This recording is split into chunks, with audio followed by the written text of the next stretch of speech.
بسم الله الرحمن الرحيم.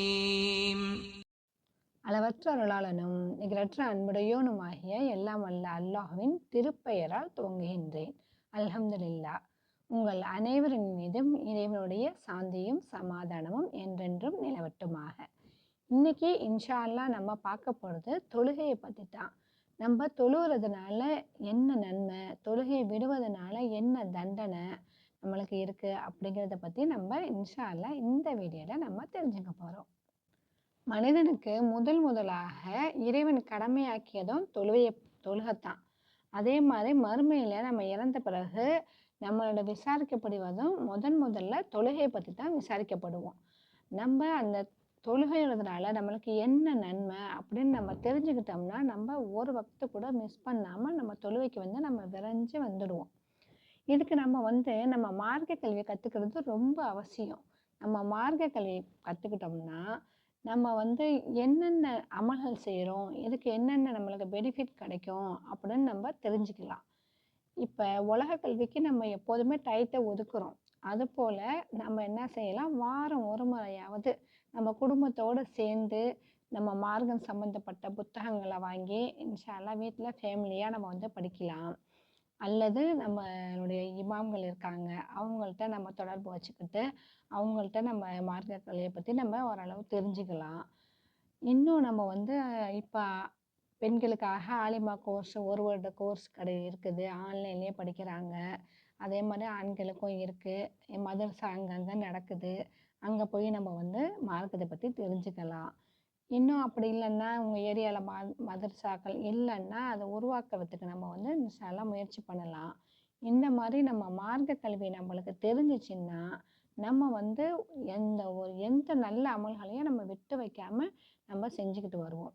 இப்போ முக்கியமாக தொழுகை, அதாவது ஃபஜ்ருடைய தொழுகை சுன்னத்து, அந்த 2 ரக்காயத்து இருக்கு பாருங்களா, அந்த 2 ரக்காயத்தை உள்ள நன்மை எப்படின்னா, அதோட பெனிஃபிட்டை நம்ம தெரிஞ்சுக்கிட்டோம்னா நம்ம தவழ்ந்து வந்தாவது பள்ளிவாசலில் முதல் வரிசையில் போய் நிற்போமா. இந்த உலகத்தில் உள்ள அத்தனையை விட சிறந்தது அந்த ஃபஜ்ருடைய சுன்னத்து 2 ரக்காயத்துக்கு அல்லாஹ் அவ்வளோ பெரிய பாக்கியத்தை நம்மளுக்கு கொடுக்குறான். இதெல்லாம் நம்ம தெரிஞ்சு வச்சுக்குவோம். நம்மளுடைய பிள்ளைகளை மதரசாக்கு அழைச்சிட்டு போகணும். அங்கே பள்ளிவாசலில் பயான்கள்லாம் நடைபெறுதில்ல, அங்கே கொண்டு அழைச்சிட்டு போய் பிள்ளைங்களை நம்ம மார்க்கத்தை பற்றி தெரிய வைக்கணும். அப்போ தான் பிள்ளைங்களுக்கு மார்க்கத்தை பற்றி தெரிய வரும். அவங்க வளர்ந்து பெரியவங்க ஆனாலும் அவங்க எந்த தவறும் செய்யாமல் நல்ல வழியிலே அவங்க வருவாங்க.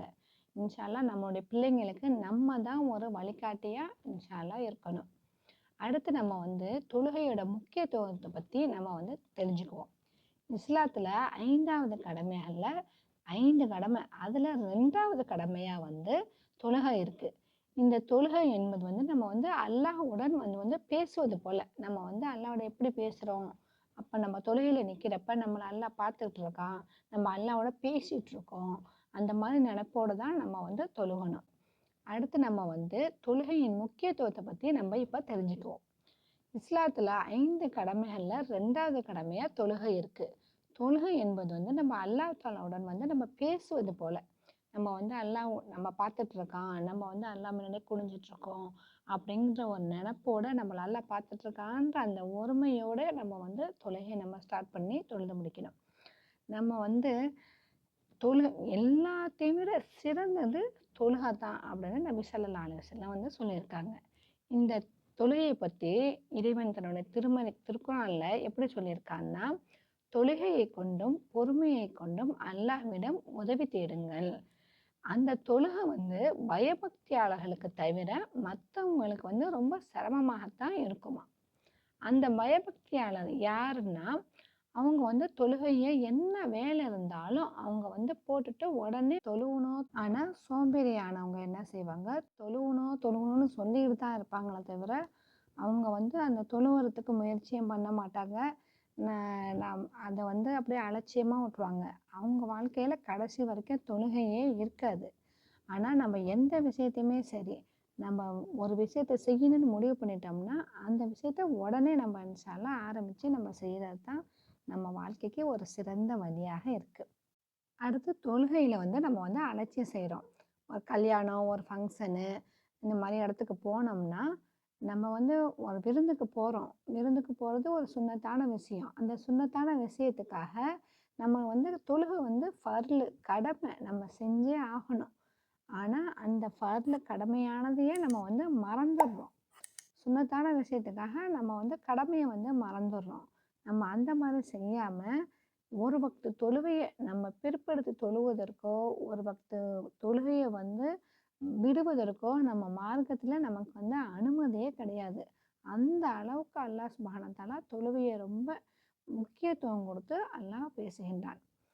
இன்னொன்று, தொழுகையில் சோம்பல் செஞ்சாக்கா, நம்ம அலட்சியம் செஞ்சோம்னா என்ன தண்டனை அப்படிங்கிறத பற்றி நம்ம வந்து சிலப்பு தெரிஞ்சுக்குவோம். இமாம் உஜைர் ரஹ்மத்துல்லாஹி அவங்க வந்து அறிவிக்கிறாங்க, ஒரு ஒரு பெண்மணி வந்து இறந்துடுறா. அவள் இறந்த பிறகு அவளை அடக்கம் செய்வதற்காக அவளுடைய ஜனாசாவை தூக்கிக்கிட்டு அவளுடைய சகோதரரும் மற்றவங்க எல்லாரும் போய் கபிரஸ்தானில் போய் அடக்கம் பண்ணுறாங்க. அடக்கம் பண்ணும்போது அவளுடைய சகோதரனுடைய பரிசு வந்து கபருள்ள தவறி விழுந்துடுது. அப்போ வந்து அவரை வந்து வீட்டுக்கு வந்து அடக்கம் பண்ணிட்டு எல்லாரும் வீட்டுக்கு வந்துடுறாங்க. வீட்டுக்கு வந்த உடனே அவர் தன்னுடைய பரிசை தேடி பார்க்குறாரு, பரிசு இல்லை.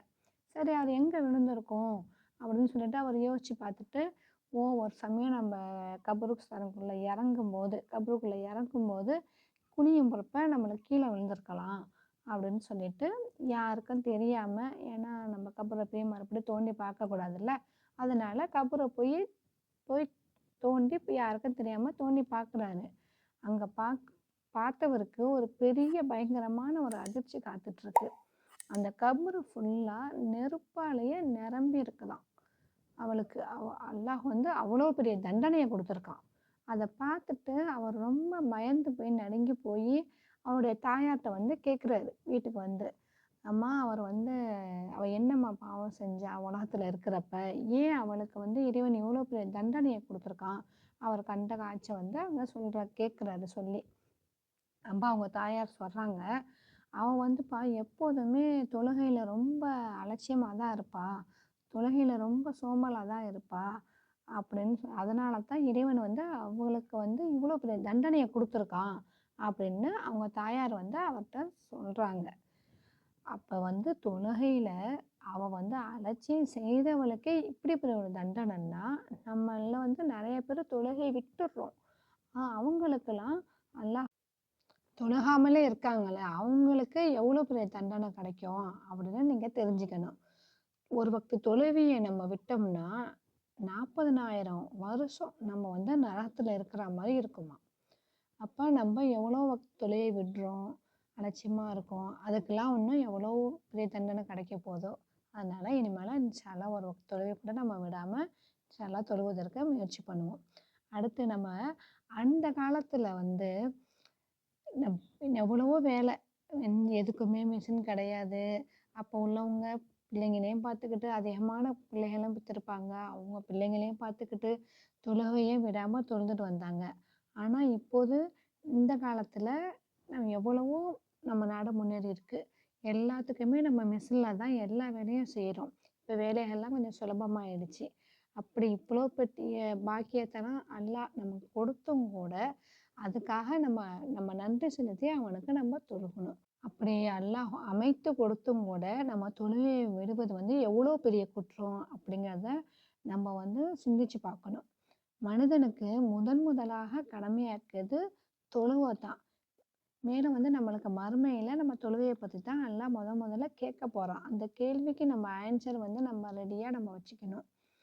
அடுத்து, நம்ம வந்து தொழுகையில் நம்ம தொழுவுறதுனால என்ன பெனிஃபிட்டு, நமக்கு என்னென்ன சிறப்புகள் இருக்குது அப்படிங்கிறத பற்றி இன்ஷா அல்லாஹ் இப்போ பார்ப்போம்.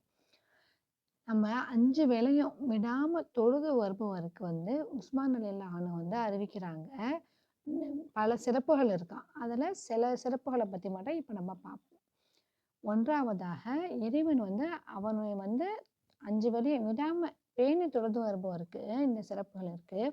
அதாவது அவங்களுக்கு வந்து அவரை வந்து அல்லாஹ் தன்னுடைய நண்பனாக்கி கொள்கின்றானா. 2ஆவதா, அவருக்கு வந்து நரகிலிருந்து விடுதலை கிடைக்கிது. 3ஆவதா, அவருக்கு வந்து முகத்துல வந்து நல்லடியார்களின் பிரகாசம் இருக்கு. அப்புறம் வந்து அவருக்கு வந்து சொர்க்கத்துல நல்லடியார்கள் இருப்பாங்கல்ல, அவங்களுடைய பக்கத்துல எந்த பயமும், அச்சமும் இல்லாத நிலைமையில வந்து அவர் இருப்பாரு. அவருடைய வீட்ல வந்து பரக்கத்து ஏற்படுமாம். அவருடைய முகத்துல ஒரு நல்ல ஒரு பிரகாசம் இருக்குமாம்.